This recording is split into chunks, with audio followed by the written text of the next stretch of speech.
Hello, welcome. Telepathy, energy feeding, energetic sabotage, and overshadowing, they all relate. I want to start with talking about telepathy.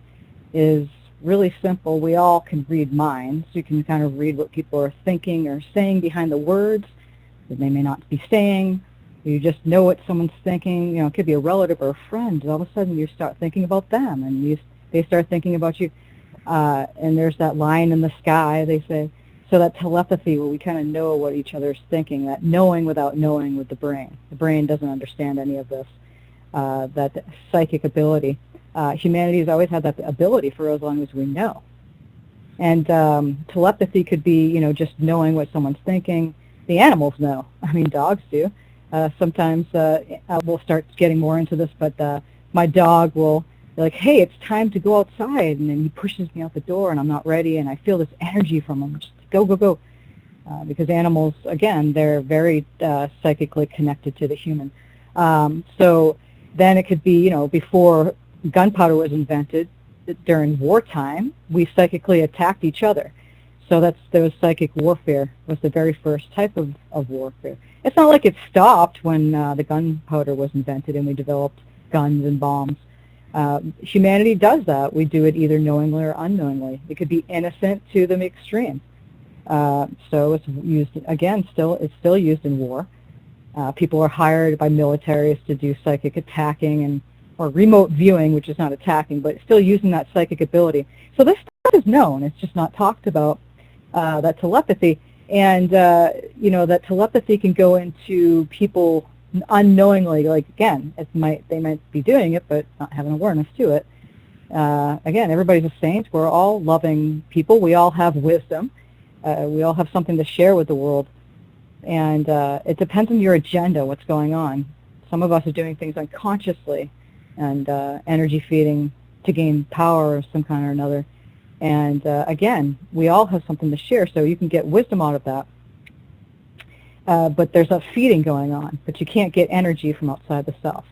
And the number one thing about mastering this human existence is energy management and understanding your own energy and knowing that it doesn't exist from outside of you. And so that we constantly, humanity is this constant back and forth. It's a perpetual wheel in motion to get energy outside the self. And so we're either doing it knowingly or unknowingly.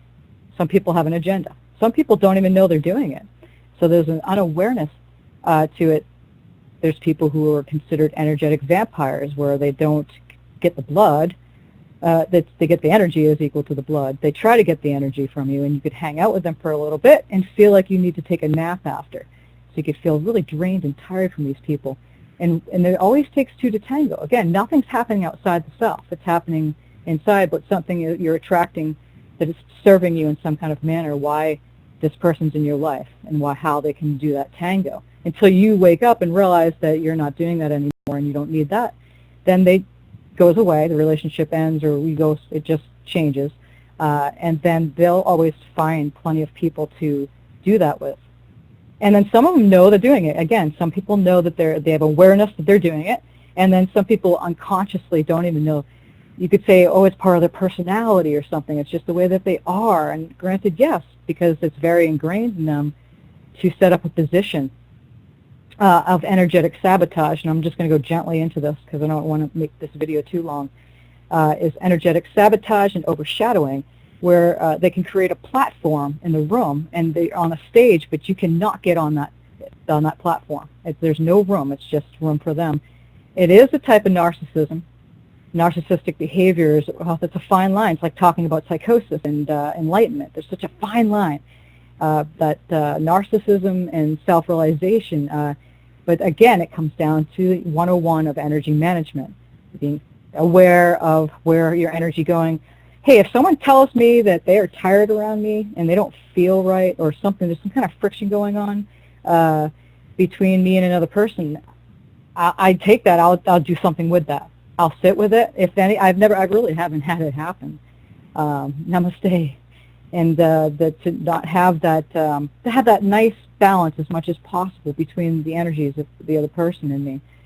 So if it did, for instance, I would do something about it. I'd be like, hey, maybe I should do something and where is my energy going? Why am I trying to force something or not let somebody speak or try to trump over what they're saying, overshadow their wisdom, and because there's no ultimate truth. Again, there is a universal truth, but you have to find it within your own confine. And how we express that is unique, and we could agree or not. Some people, your vibration, your frequency matches other people, and you may not hear the same truth from another person as you do with the person that you are talking to. You gravitate towards, and that resonates because your frequency resonates. Again, it takes two to tango. So there's either one that's doing the overshadowing and the person that's being overshadowed. For me, for instance, my entire life, the closest people to me did that my entire life until I woke up and had my realization that, actually followed me after that imaginary threshold that we crossed into I am that I am. It followed me there. I'm like, wait a second, what is happening here?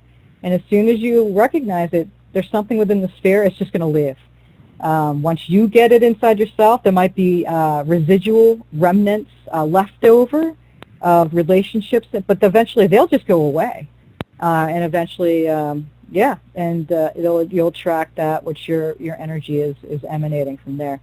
And I just I had a leak. I was just, I don't know, I just had to learn that lesson of, when I was learning the lessons of that human condition. Mine was, don't be a carpet for people. Don't get walked on. Speak up. Don't hide. Make sure you express yourself regardless if you have an outside confirmation. It's coming from within. So you have, again, the really short video here as much as possible. Telepathy is all about the energy feeding into energetic vampires, to energetic sabotage and overshadowing. You can have people, again, it's like they come into a room and they have it's like an eraser on the end of a pencil.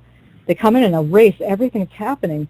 And you just spoke something, and it's like they take it and own it, and they put their tag on it, and it's theirs. And again, you had the whole thing. It doesn't matter what people think, and do your own thing, and you don't busy yourself with that, of course not. But what's happening now with this change of consciousness and frequency is that you're getting all of this that's coming up.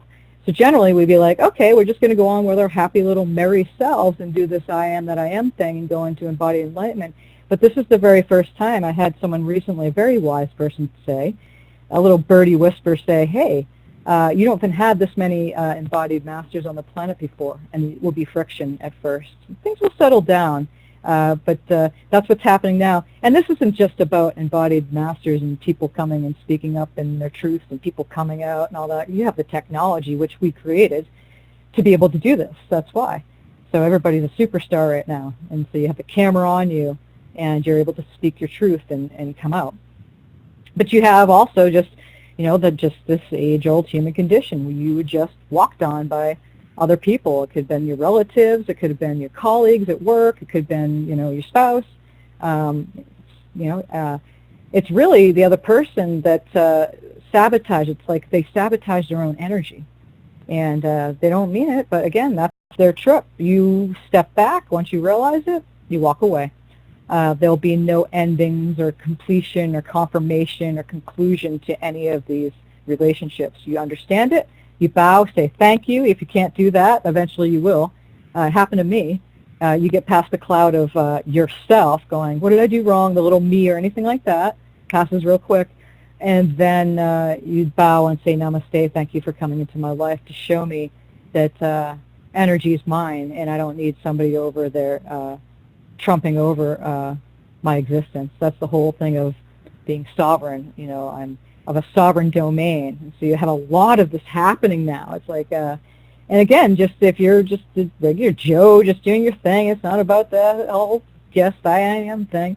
Because I deal with a lot of people, you might be watching this video. So it's not just the people coming into the realization, but, doing the thing in life. You get people all over the place. It's always the better than, worse than, better than, worse than. It's like this constant superior, inferior attitude going on between the people all the time. And we do it to each other. We're really doing it to ourselves. So once you're stepped out of that energetic and you're done with that, you walk away, and that's it. You don't need to do anything about it. it's cleared on your side. And whatever happens on their side, it just eventually just dissipates. It dissolves. So anyway, that's my little bit on the telepathy, energy feeding, energetic sabotage, and overshadowing. If you have any questions, please let me know, and I will be glad to answer them. Okay? So thank you, and enjoy your day. Namaste.